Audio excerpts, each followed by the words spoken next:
Simple living I thinking. എത്ര പേർക്ക് ഇവിടെ അങ്ങനെ ജീവിക്കുക എന്ന് പറഞ്ഞിട്ട് ഫീലിംഗ് ഉണ്ട്? ആരും കൈപ്പൊക്കില്ല. Nobody will say. അങ്ങനെ ജീവിച്ചുകൊണ്ടിരുന്നു. പിന്നെ ഇവിടെ ചൈതന്യ മഹാപ്രഭു ഫസ്റ്റ് ഒരു ദിവസം ചോദിച്ചു സ്വർഗദാവത്തെ, എങ്ങനെയാ നമ്മുടെ ആള്? അയാള് ഇവിടുന്ന് പോയി. എന്തിനാ? ഇങ്ങനെ ഞാൻ കഴിക്കാൻ വേണ്ടിയിട്ട് വന്നതല്ല എന്ന് പറഞ്ഞു. അപ്പൊ ചൈതന്യ ചിരിച്ചു. നമുക്ക് ഡിറ്റർമിനേഷൻ ഇല്ലെന്നാണ്. പിന്നെ ഇനി കുറച്ച് 5 ദിവസം കഴിഞ്ഞിട്ട് എങ്ങനെയുണ്ട് രഘുനാഥ് എങ്ങനെയുണ്ട് എന്ന് ചോദിച്ചപ്പോൾ അദ്ദേഹം സിംഹദ്വാരത്തിൽ പോയി അവിടെ ഭിക്ഷ ചോദിച്ചുകൊണ്ടിരുന്നു. വീണ്ടും ചൈതന്യാവ് ചിരിച്ചു, വൈരാഗി. പിന്നെ ചോദിച്ചു എവിടെ പോയെന്നാ? ബാക്കിലോട്ട് ചെന്നിട്ട് അവിടെ നിന്ന് ആ പശുക്കൾ കഴിക്കുന്നതാണ് കഴിച്ചുകൊണ്ടിരിക്കുന്നത്.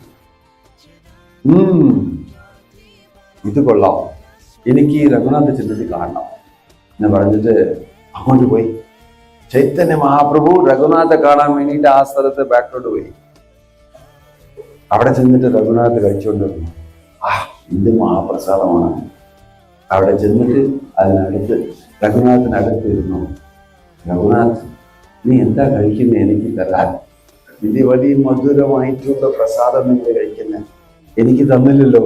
നിങ്ങൾക്ക് വേണ്ടിയിട്ടാണ്, നിങ്ങൾ കഴിക്കാനുള്ള സാധനം അല്ല പറഞ്ഞു.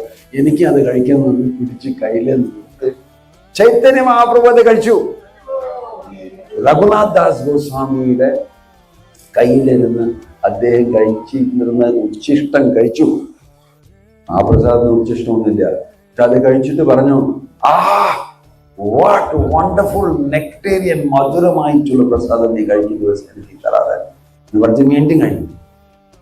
ബിക്കോസ് രഘുനാഥ് ദാസ് ഗോസ്വാമിയുടെ പവിത്രമായിട്ടുള്ള 100% പ്യൂർ ഭക്തി ഭഗവാൻ അത് അനുഭവിക്കാൻ വേണ്ടിയിട്ട് അവിടെ വന്നു. ഗൗരംഗ നിത്യാനന്ദ, ഗൗരംഗ നിത്യാനന്ദ, നിത്യാനന്ദ ഗൗരംഗ, നിത്യാനന്ദ ഗൗരംഗ.